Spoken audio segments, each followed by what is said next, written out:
Salve, querido ouvinte, que alegria, que satisfação. Você que é ouvinte, internauta, ouvinte porque nós estamos na Rádio Agape AM 1400 também aqui. Você que é internauta dentro das nossas plataformas, seja no Facebook, Spotify, enfim, no YouTube, enfim, aonde você estiver. É uma satisfação estar com você, uma alegria enorme poder estar aqui mais uma vez no nosso programa podcast Prospera, programa que não é só aqui, tá? Nós temos um evento presencial.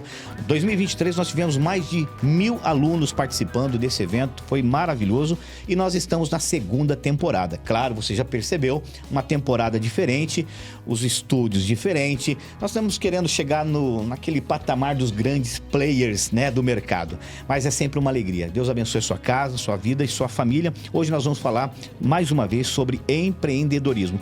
É bom sempre lembrar que nós estamos aqui com a parceria pela Fundação, a Fundação da Igreja Assembleia de Deus em Curitiba, e também pela OGC, que é Médicos com uma Missão. Então, nós temos essa parceria, tudo aqui é cedido para que você possa alcançar conhecimento.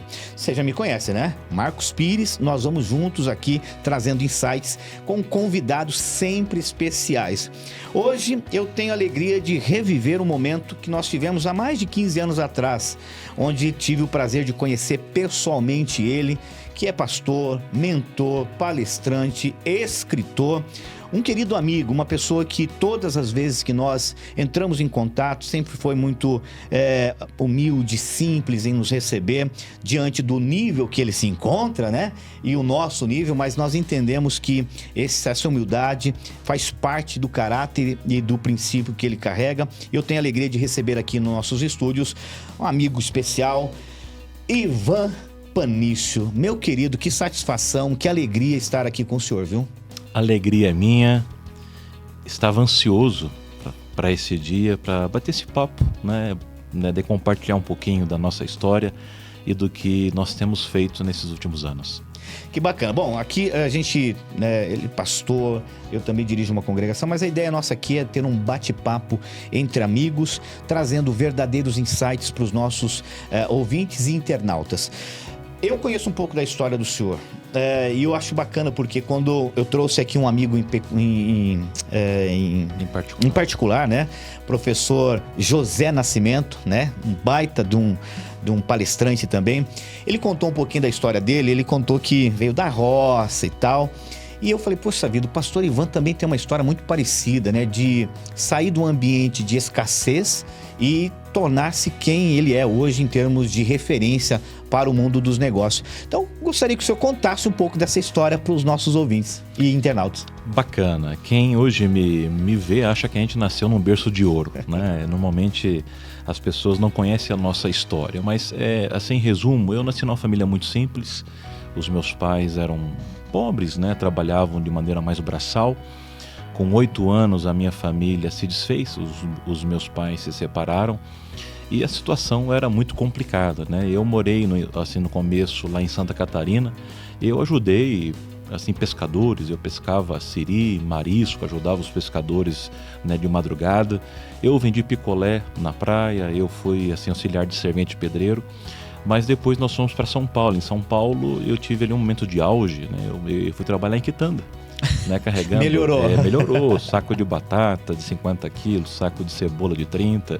Aquelas caixas de repolho pesadas e que às vezes quebravam e ia repolho para todo lugar. Meu Deus. Enfim, eu era o responsável por descarregar o caminhão que vinha do Ceasa.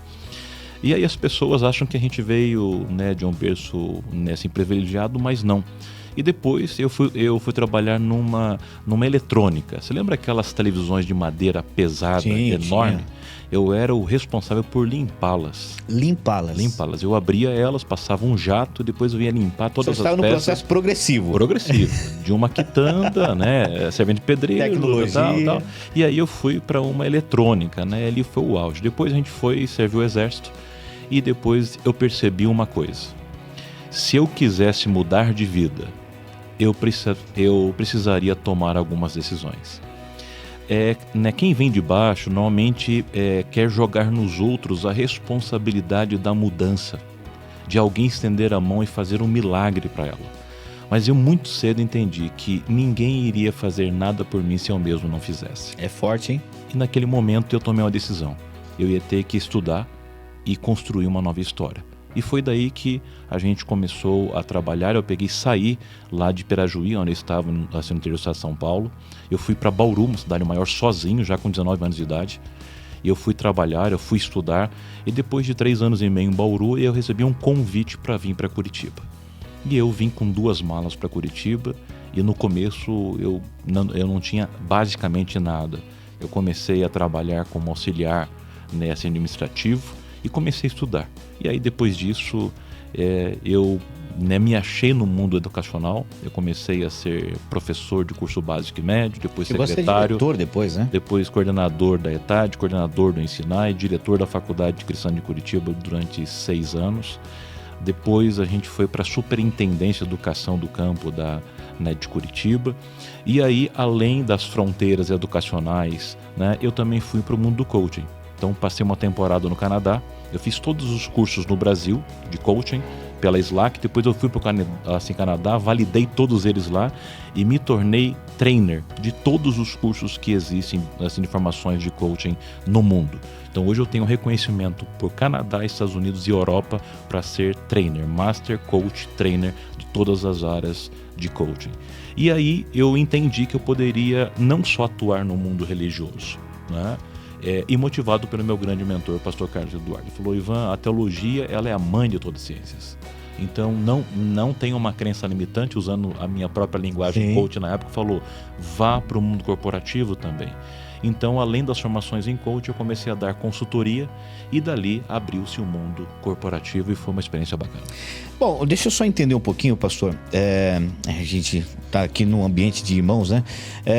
Sair do ambiente de escassez, de mentalidade. O senhor comentou que depois do exército pensou nisso. Mas qual que foi a chave da virada? O day one que o senhor falou: eu preciso realmente fazer isso. Olha só, me lembro muito bem que eu estava ouvindo uma pregação do Silmar Coelho. Conheço, querido. Isso, e tem uma mensagem dele que ficou estourou, que foi: não desista dos seus sonhos.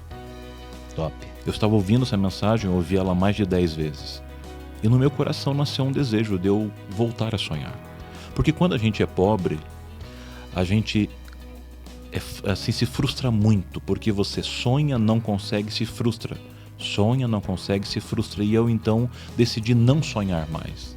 Olha só. Passei um tempo sem não sonhar e me contentando com a minha realidade. A vida foi muito dura no começo da minha existência.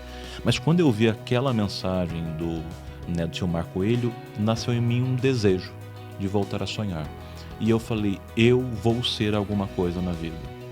E eu entendi que o único lugar que eu poderia encontrar uma possibilidade era estudando. Então eu não tinha dinheiro, não tinha reputação, não tinha nome, não tinha família, não tinha nada. A única coisa que eu tinha é a capacidade de ler e estudar. E eu fui fazer isso. Então eu decidi: se eu quiser ser alguma coisa, eu tenho que ser por mim mesmo. E eu comecei a estudar. Que forte. O senhor acha que tem o segredo para o sucesso? Seria uma presunção eu dizer que existe o segredo, porque eu estaria criando uma fórmula matemática de bolo, né? Quando na verdade o ser humano ele é complexo e muito singular. Eu acredito que cada um de nós tem dentro de si talentos. Deus permitiu que nós nascêssemos com talentos. Esses talentos podem ser desenvolvidos e se transformar em competências. E quando nós encontramos naquilo que nós somos bons de fazer e investimos nisso, a gente passa a ter sucesso. Se você quer ser alguma coisa que você não tem nenhuma habilidade para ser, é possível, mas vai ser bem mais difícil. Mas se você encontra algumas coisas que você já nasceu, já faz bem, com certa habilidade, investe naquilo, você encontra um propósito. E quando você investe nos talentos que revelam o seu propósito, você voa mais rapidamente. E então você consegue ser mais bem-sucedido que a maioria que tenta fazê-lo. Show de bola. Vamos lá, o senhor também se especializou muito na parte de inteligência artificial. É interessante, né? Alguém que está dentro de um ambiente lá que não tinha nem tecnologia, começou a mexer com uma TV, né, de madeira, agora vai se especializar em inteligência artificial. E a pergunta que não pode calar aqui: por que o senhor foi mergulhar nesse tema? Ótimo. Eu parei, quando eu estava falando da minha carreira, quando eu falei que eu fui para o mundo corporativo. Então, eu vim, né, trabalhei um bom tempo na área educacional. Depois eu migrei para uma área mais próxima, que era o coaching, então educação, desenvolvimento de pessoas. Aí eu fui para consultoria dentro das empresas, e quando eu estava dando consultoria dentro de empresas, eu encontrei a A-Wave do Brasil, que é uma empresa de tecnologia israelense, que tem uma filial aqui. E eu estava fazendo coaching, consultoria com todos os gerentes, diretores e VPs, vice-presidentes da companhia, os 3 que haviam. E um dos VPs cuidava de uma unidade de negócio de hunting e alocação. Então fazia aquele recrutamento e seleção de profissionais de TI e alocava ele nas empresas. E esse profissional foi embora. E o VP, que era o administrador, falou assim: Ivan, ou você me ajuda a trazer um novo, ou você senta na cadeira. Olha que linda. Eu falei, Ele falou, sim, você já conhece toda a empresa gosta de você. E foi então que eu sentei na cadeira como diretor desta unidade, e eu passei a ter contato com o mundo tecnológico. E nós tínhamos quase 400 profissionais alocados no Brasil. Então atendia Scania, atendia Rumo, atendia Sem Parar, atendia assim, Brasil Prev. E ali, tendo contato com a tecnologia, eu sempre sabia o que estava nascendo novo, inclusive pela própria influência israelense. Que é meca da tecnologia. Exatamente. Né? E eu comecei, quando eu saí lá da Wave, eu fui para uma startup curitibana, também tecnologia. Fizemos ela escalar do Brasil para a Europa. Saímos de 15 para 65 colaboradores. Olha só. Depois eu fui para uma outra software house de São Paulo. E eu entendi, porque as nossas discussões sempre eram qual que é o próximo hype, qual que é a próxima onda, a IA, inteligência artificial. Então ali eu entendi que ela não tinha vindo mais como um modismo, mas ela tinha vindo para ficar, e o resto da vida, né, próxima, ela assim reinaria. E foi então que eu tive que mergulhar um pouquinho mais sobre ela. Nosso público, de repente, não tenha tanta familiaridade com o termo, né?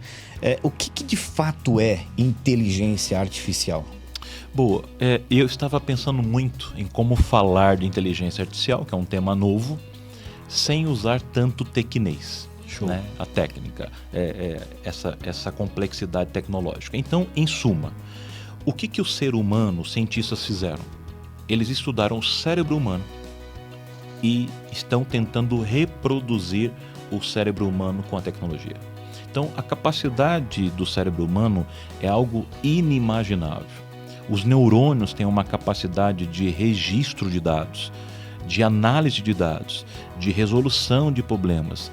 É extremamente complexo, numa velocidade inimaginável, e também de retenção de dados.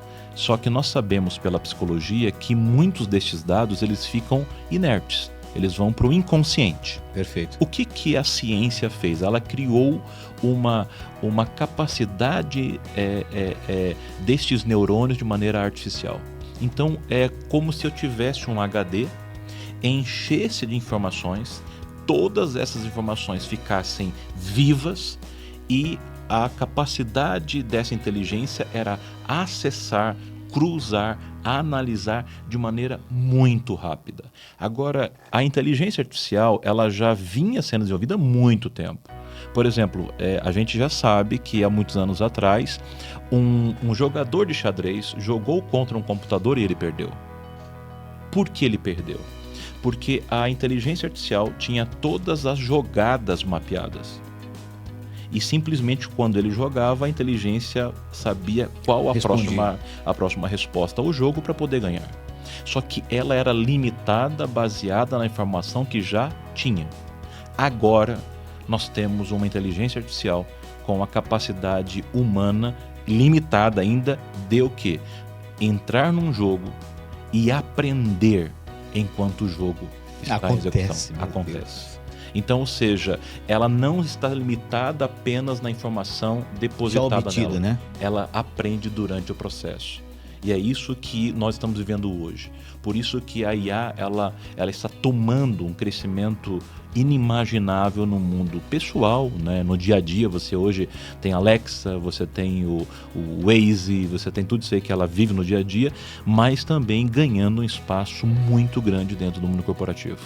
Esse crescimento exponencial da IA, o senhor acredita que as profissões a maioria das profissões vão se perder? Você acredita nisso? Eu sou menos apocalíptico sobre isso. Vamos lá. Algumas vão sumir? Eu diria que algumas iriam sumir com ou sem a IA. Perfeito.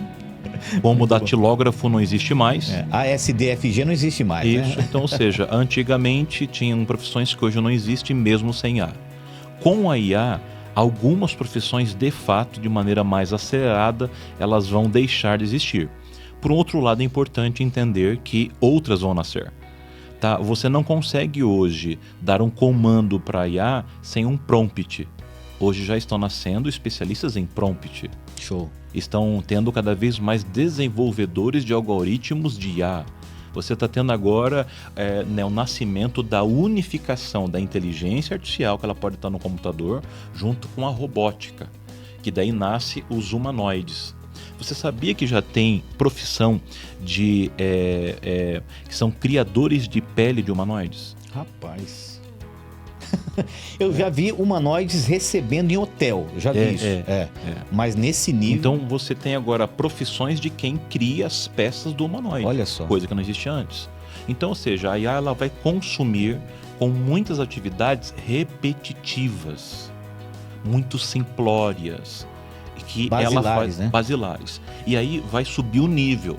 Agora, uma coisa que eu posso dizer para hoje, né, para quem está muito preocupado. Primeiro, não pense em quantas profissões a IA vai tomar.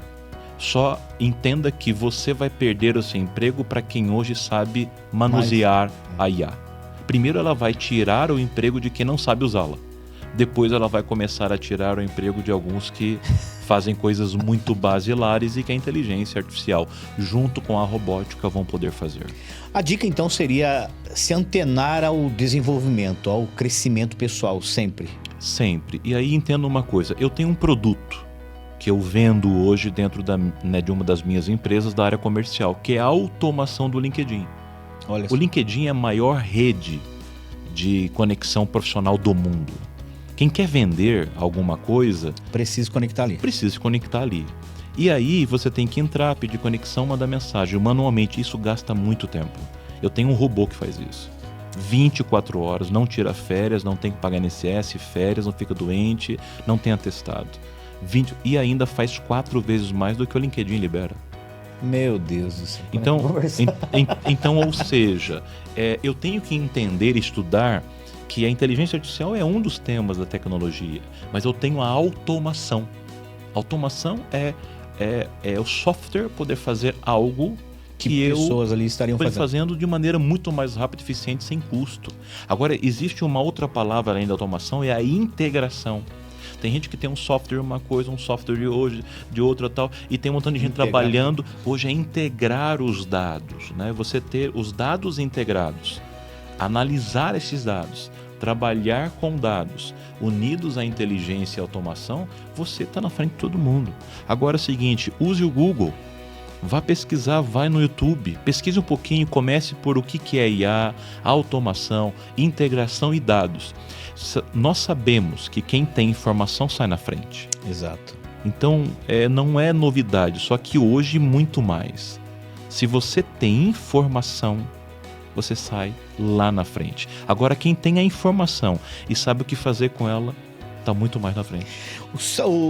O site GPT, o que o senhor diz com relação para o empreendedor que está começando? Quais as áreas que poderia auxiliar nessa composição do trabalho dele lá, o empreendedor? Olha só, eu tenho pelo menos 3 aplicativos que eu gostaria de indicar para um empreendedor que vai facilitar a vida dele de maneira extrema. Primeiro deles, sim, é o ChatGPT em inglês, ou ChatGPT. Chique, o homem, né? Hoje tem o 3.0 e já tem o 4.0. Então, por exemplo, você precisa fazer um e-mail de prospecção. Peça para ele. Mas como é que você pede? Né? Tem pessoas que falam assim, me escreva um e-mail tal. Se você não dá dados, ele não vai conseguir fazer algo que você entende. Vamos lá, primeiro você tem que dizer para ele como ele deve se portar. Então, como um especialista em venda do setor tal. Olha a dica, crie um e-mail dizendo os benefícios quebrando objeções e tal, sobre o produto tal. Assim, se você dá para ele o extrato, ele te dá a melhor versão possível.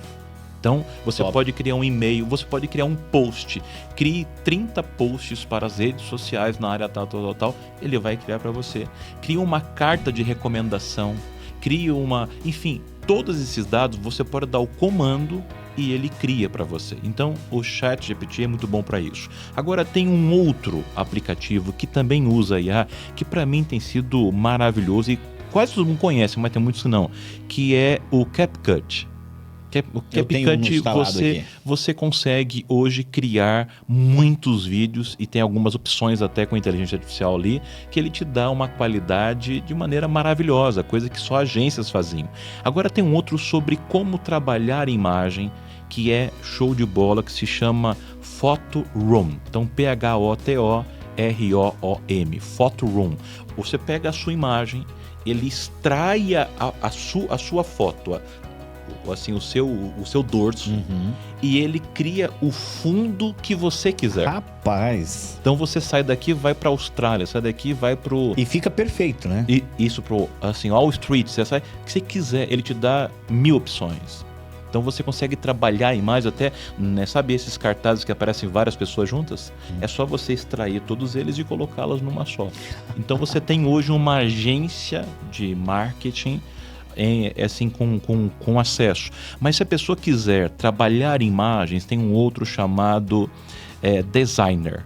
Esse também ajuda você a pegar todas aqueles dorsos que você pegou lá no PhotoRoom e montar tudo dentro do Designer. Então você tem aí 4 aplicativos, alguns até você pode pagar um valorzinho baixo ali por mês, que vão valer muito para um empreendedor.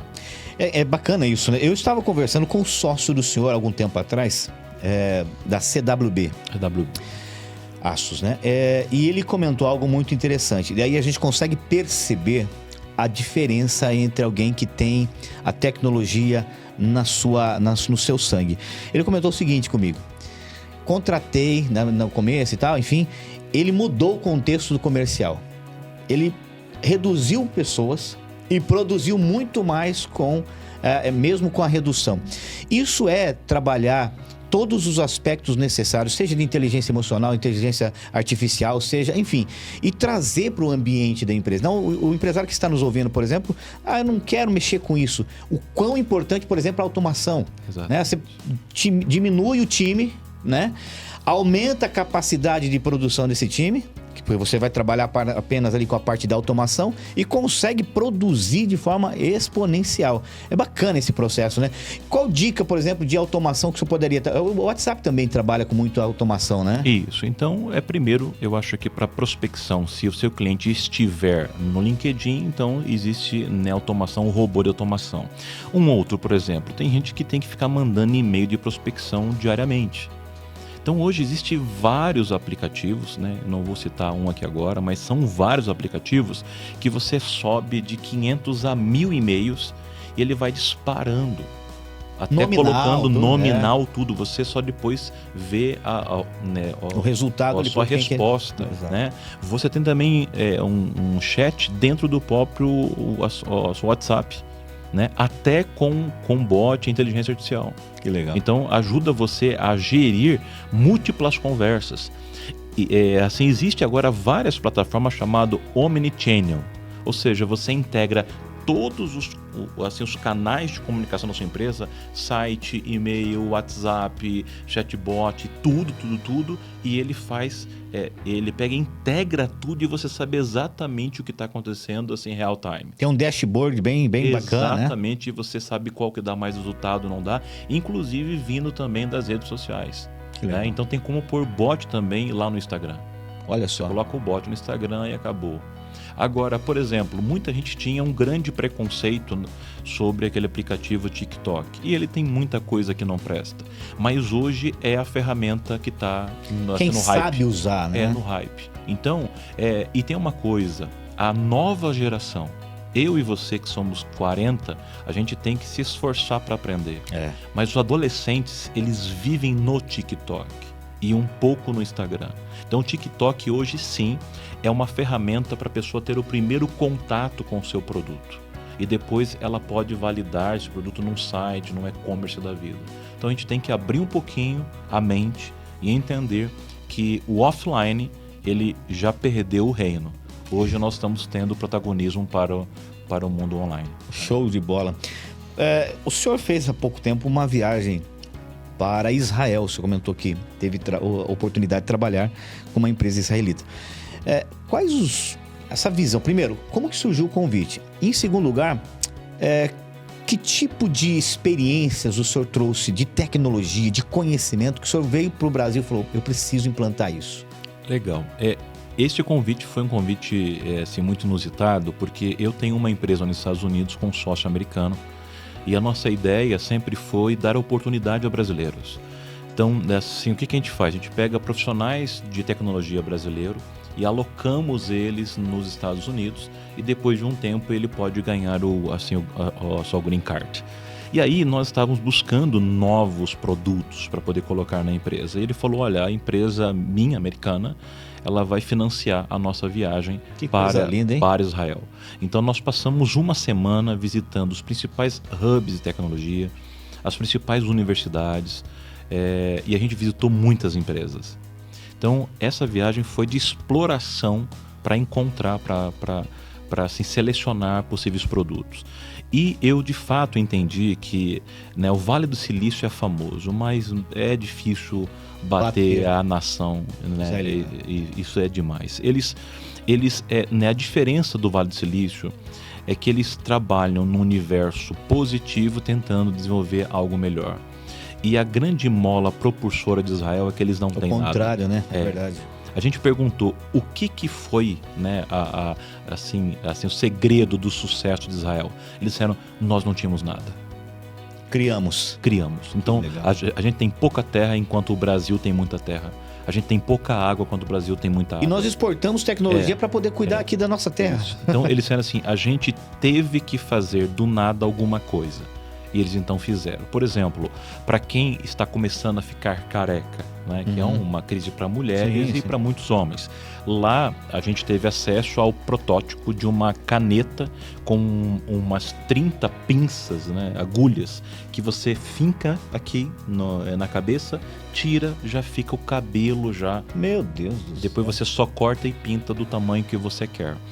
O índice de rejeição é mínimo porque é feito do mesmo material do stent do coração. Olha só. Então esse é um caso, né? Quem está vendendo cabelo aí vai perder emprego, né? No futuro, isso daí. Outra coisa, até hoje é muito desconfortável você fazer uma endoscopia quando entra aquele cano, né?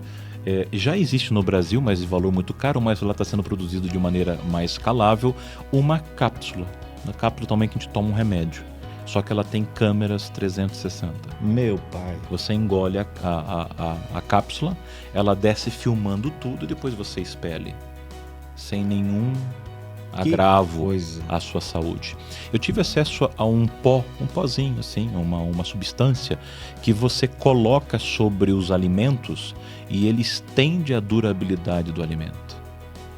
Eu tive acesso é como se fosse um microscópio que você coloca uma maçã e ela diz quanto tempo de vida ela tem antes que ela se deteriore. Então é o seguinte, essa daqui não pode ser exportada por navio que ela vai chegar lá estragada. Essa aqui ela pode, essa aqui tem que ser por carro, aqui por avião.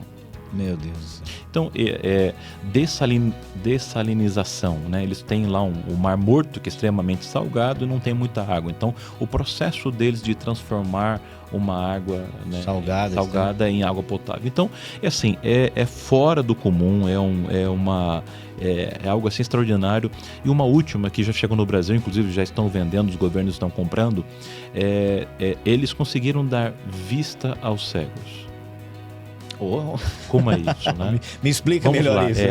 Até aquele contexto bíblico que Deus faria isso, a gente pode interpretar de maneira bíblica que Deus de fato vai dar visão. Pela fé e tal. Mas a tecnologia tem feito proporcionado isso. Por quê? Você pega um óculos, tá? Coloca um óculos e tem um software dentro de um pequeno receptor que ele faz a leitura de tudo que você vê na frente para o cego. Então, por exemplo, eu chego perto aqui agora, eu vejo que tem alguém e ele diz, tem alguém. Aí eu digo, quem é você? Marcos Pires. Então, olá, Marcos Pires. Ele gravou a sua imagem e gravou o seu nome. Eu viro para cá, eu volto, ele diz aqui no meu ouvido, Marcos Pires. Meu Deus. Eu pego uma nota de R$1, ele lê real, dólar, euro, todas as notas do mundo. Então, se eu ergo a nota, ele diz R$1, $1, €1, 1 libra. Eu pego um livro, eu subo o livro, ele faz a leitura, ele escaneia tudo e ele começa a ler para mim aqui.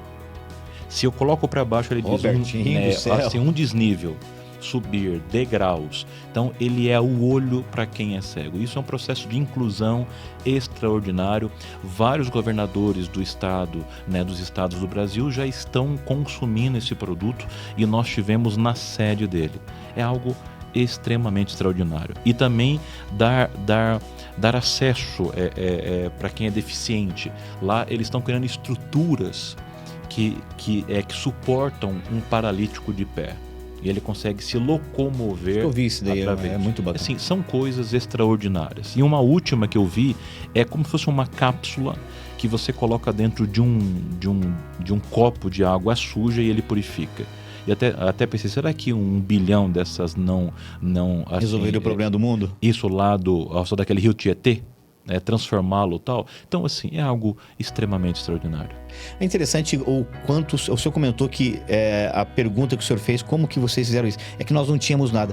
O nosso empresário, você que está nos ouvindo, você que está nos assistindo, também tem que ter essa visão dos israelitas, né? Não tem condição, está difícil, o mercado não está fácil. Crie oportunidades, né? O senhor também fez isso, o senhor criou várias oportunidades. O fato do senhor se conectar com alguém, trabalhar, desenvolver um trabalho, se conecta com essa pessoa. Acho que o que falta, na verdade, eu gosto muito dessa questão da rede de network, né? Você conversar com pessoas, conhecer pessoas, mas também entender que num ambiente de crise, você pode produzir, construir, criar situações. Eu acho que o que falta no Brasil, de repente, dentro do ambiente de empreendedorismo, é essa vontade, no momento de adversidade, construir um projeto para o futuro. O que o senhor vê com relação a isso? Assim, existe 2 reações diante de uma crise. Uma delas é se apequenar, ficar num estado de anão, de se encolher, de travar. Não vai dar certo. Não vai dar certo, tal. E essa é uma. Só que diante da crise, você pode pensar como Henry Ford. Enquanto muitos choram, outros vendem lenço. E na verdade, os empreendedores são esses. Eu digo para você, Marcos, que nem todos nasceram para ser empreendedores. Alguns vão viver a vida inteira e até se entenderem isso, serão felizes sendo empregados. Mas existem pessoas natas para o empreendedorismo. E se alguém quer ser empreendedor, ele tem que entender que ele vai encontrar muitos desafios.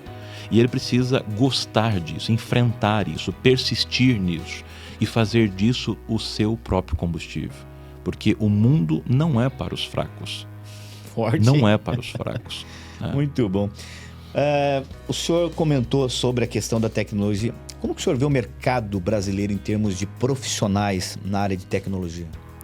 Olha só, especificamente, eu já trabalhei com o mercado americano, o mercado canadense, o mercado português, inglês, ucraniano, enfim.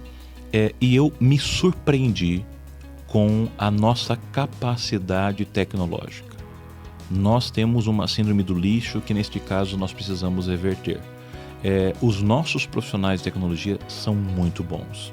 Por exemplo, você vai para os Estados Unidos e você vai para a Europa e você não tem o Pix. Olha só. Você não tem Pix lá. Os nossos profissionais são muito bons na área bancária, em softwares, para fazer essa tecnologia. E segurança ainda para que isso não fosse algo extremamente arriscado.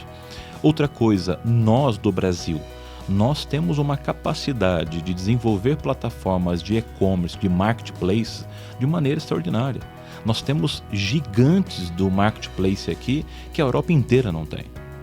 Então, os nossos profissionais de tecnologia são extremamente assediados. E é por isso que a maioria não está mais no Brasil. Ou foram levados, ou trabalham de maneira remota ganhando em euro ou dólar. senhor já foi diretor de faculdade, e vamos pensar que o senhor fosse hoje o ministro da Educação. Eu vou apertar um pouco o senhor aqui. Ok. O que o senhor faria para mudar esse conceito desse síndrome de lixo que nós temos, dessa ausência de esperança de ser alguém, em termos de educação? Como o senhor mudaria a educação? Que tipo de visão o senhor traria para o Brasil? Eu penso que existem muitas matérias que nós temos hoje na nossa grade curricular que nós nunca usaríamos, que nós nunca vamos usar. Mas tirar essas matérias seria um parto na nossa sociedade tradicional. Mas eu acrescentaria, por exemplo, inteligência emocional.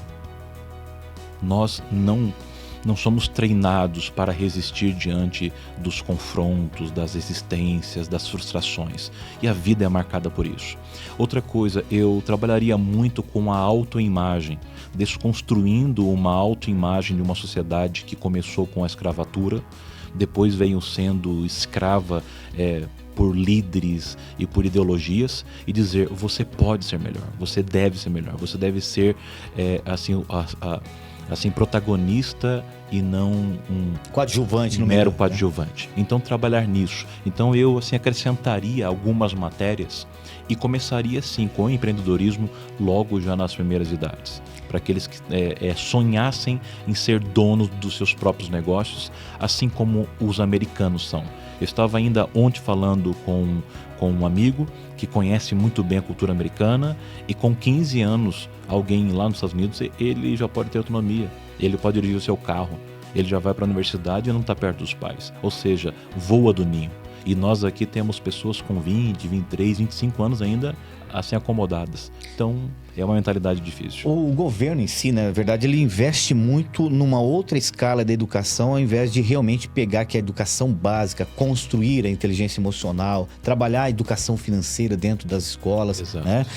Falta isso. Eu acredito que o que nós estamos fazendo, o senhor faz, né? Outros profissionais na área, trazendo esse conhecimento, trazendo informação, pode auxiliar. É uma forma, né? Porque nós não detemos, né? Se a gente pudesse, a gente mudaria, mas nós não temos essa autonomia hoje no Brasil. Mas nós podemos também, com políticos, podemos mudar o conceito dessa mentalidade, esse mindset, transformar o mindset das pessoas e pegar pessoas, né? O senhor contando a história, a Deildo esteve com a gente aqui também, contou a história dele, simples, veio também muito simples. Enfim, as pessoas, não é porque, né, a condição, o lugar ali não faz ele, né? Se a gente olhar, eu não tenho condição. Você tem que viver de decisões. Isso. O senhor tomou a decisão quando lá atrás falou: eu quero mudar de vida, né? Se o senhor fosse voltar para trás aqui, há 30 anos, o que o senhor deixaria? E aí é um ping-pong mesmo. Deixaria de recado pro Ivan Tadeu lá atrás. Para ele acreditar um pouco Ivan mais... Tadeu não, que Ivan? É Ivan Tadeu, mas é que também Ivan Tadeu Panício Júnior. É que eu conheço mais por Ivan Tadeu. Né? Eu diria para ele acreditar um pouco mais em si mesmo. Esperar menos das pessoas e continuar firme. Nossa, é forte, hein? Vamos lá. Quem foi a pessoa que mais incentivou o senhor a buscar o conhecimento? O meu pastor e mentor, pastor Carlos Eduardo. Forte. Querido, aliás, um abraço.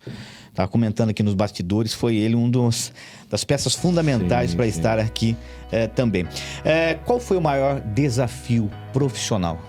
Foi estudar a tecnologia. Eu não era do mundo, quando eu caí naquela cadeira, eu me senti desesperado durante um bom tempo. Mas daí eu entendi que se eu não sei, eu posso buscar quem sabe. Nossa, é forte, hein? E eu paguei, então, professores, né, professor de inglês, professor de consultoria, professor de uma tecnologia, eu me cerquei dos melhores. Reinventou e reinventei, me cerquei dos melhores e essa assessoria me fez, né, daí triunfar lá.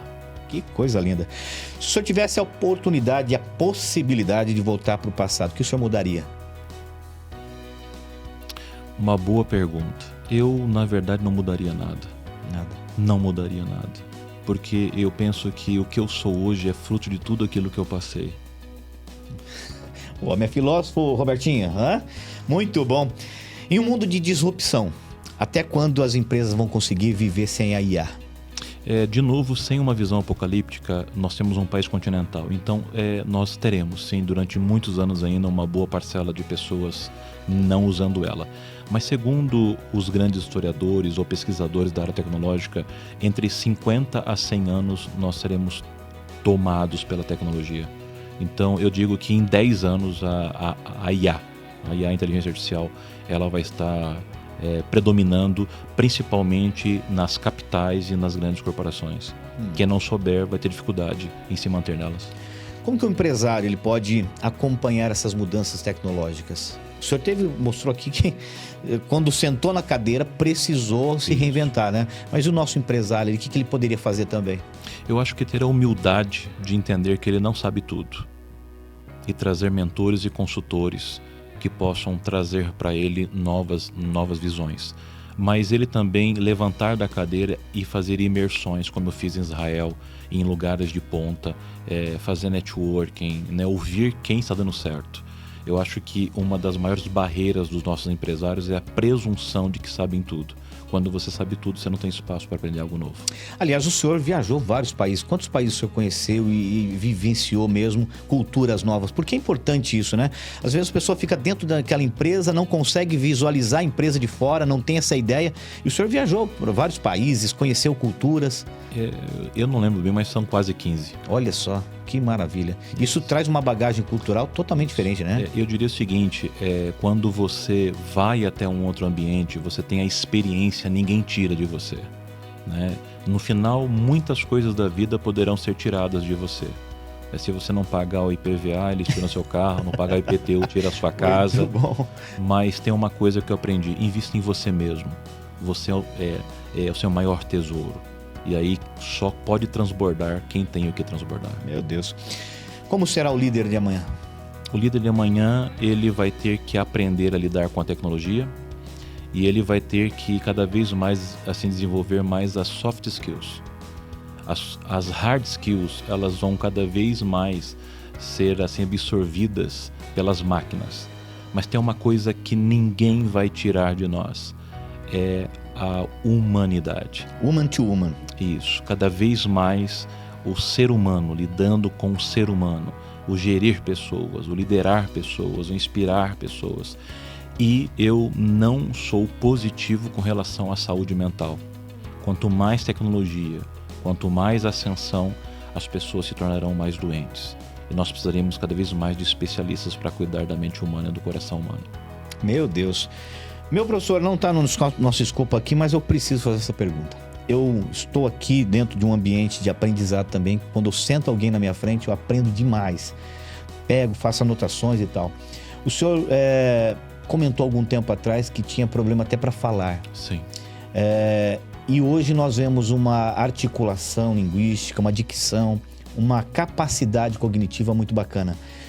O que o meu empresário que está nos ouvindo, está nos assistindo também, pode fazer e o que o senhor fez para alcançar essa qualificação na oratória?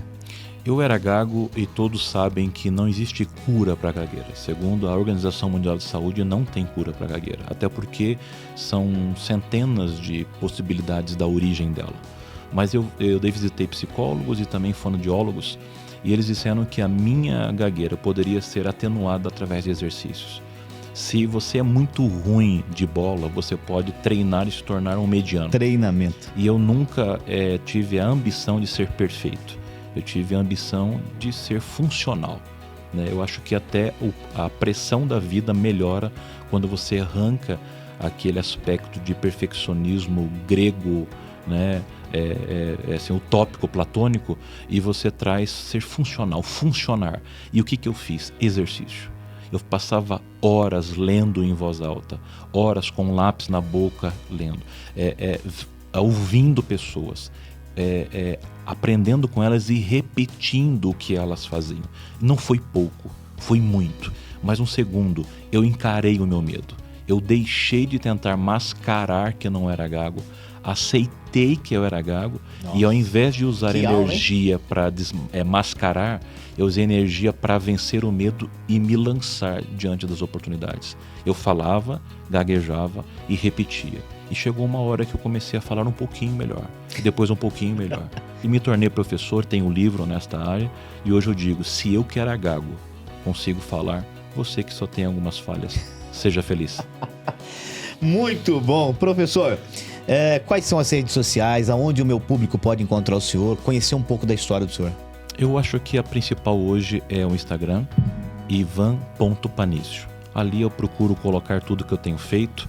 A gente tem várias empresas, mas eu acho que ali fica um ponto legal, onde eu procuro compartilhar um pouco da minha vida, do meu ministério e também do nosso trabalho. Show de bola, uma baita de uma aula. Quero agradecer de coração, viu? Disponibilizar o tempo, né, para estar conosco. Eu sei que a vida é corrida. O senhor tem 3, 4 empresas, né?